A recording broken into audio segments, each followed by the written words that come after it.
Salam dan bahagia Bapak Ibu Guru Penggerak. Perkenalkan, saya Sri Wahyuni, SPDH, calon guru penggerak Angkatan 10 Kabupaten Pesisir Barat. Kesimpulan dan refleksi pemikiran Ki Hajar Dewantara sebagai tugas koneksi antar materi modul 1.1.A.8. Beberapa kesimpulan dan refleksi tentang pemikiran Ki Hajar Dewantara dari modul 1.1.A.8. Pendidikan dan pengajaran menurut Ki Hajar Dewantara, di mana pendidikan adalah menuntun segala kekuatan kodrat yang ada pada anak-anak itu agar mereka sebagai manusia dan sebagai anggota masyarakat dapat mencapai kebahagiaan dan keselamatan yang setinggi-tingginya. Sedangkan pengajaran merupakan bagian dari pendidikan yang dilaksanakan dalam upaya memberi ilmu untuk kecakapan anak secara lahir dan batin. Beberapa hal yang saya yakini sebelum saya mempelajari modul 1.1. Yang pertama, bahwa pada mulanya kegiatan pembelajaran yang saya lakukan di kelas berpusat kepada guru atau teacher center. Yang kedua, suasana yang tenang di kelas merupakan kunci bagi tercapainya keberhasilan belajar siswa. Yang ketiga, siswa yang terlambat datang ke sekolah adalah siswa yang menganggap bahwa belajar itu bukan hal yang penting. Yang keempat, memberikan sanksi kepada siswa yang tidak disiplin dalam mengerjakan tugas-tugas akan membuat siswa merubah perilakunya. Siswa yang mampu menjawab semua soal-soal latihan merupakan siswa yang berhasil dalam belajarnya.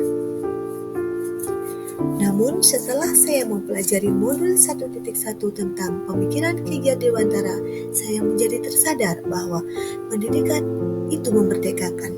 Siswa yang belajar benar-benar merdeka lahir dan batin, aktif dan bahagia tanpa ada tekanan dalam dirinya.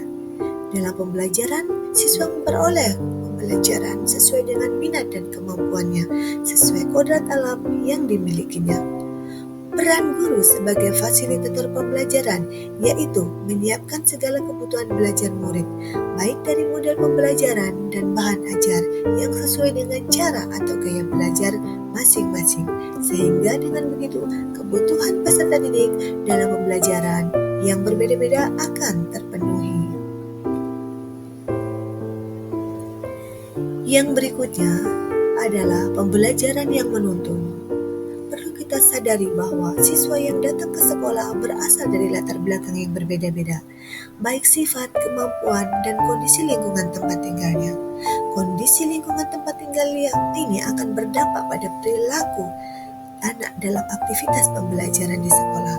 Perlu bagi guru untuk memahami setiap perubahan perilaku siswa di sekolah, menuntun siswa dengan mengarahkan, memantau, dan membimbing siswa untuk merubah perilaku siswa ke arah yang lebih baik. Membuat kesepakatan kelas juga perlu dilakukan untuk mengingatkan siswa pada aturan kelas yang telah disepakati bersama, sehingga perilaku anak dapat tumbuh dan berkembang dengan baik dan menjadi anak yang berguna baik sebagai individu ataupun sebagai anggota masyarakat. Yang ketiga, pendidikan sesuai dengan kodrat alam dan kodrat zaman. Dalam kegiatan pembelajaran, siswa memperoleh pembelajaran sesuai dengan kemampuan belajarnya masing-masing. Oleh sebab itu, sebagai seorang guru perlu untuk mempersiapkan metode pembelajaran yang bervariasi dan memilih bahan ajar yang sesuai dengan gaya belajar peserta didik. Selain daripada itu, penggunaan sarana IT juga dimanfaatkan dalam melaksanakan kegiatan pembelajaran agar siswa lebih bersemangat dan membuat siswa lebih kreatif dalam menemukan pengetahuan dari materi yang dipelajari.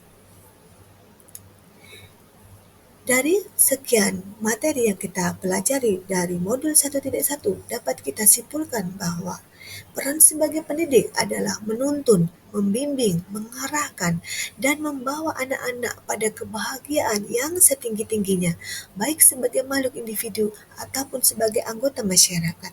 Mengingat pendidikan sebagai persemaian benih-benih kebudayaan yang akan membawa pada suatu peradaban dan perubahan baru sesuai dengan kodrat alam dan kodrat zaman.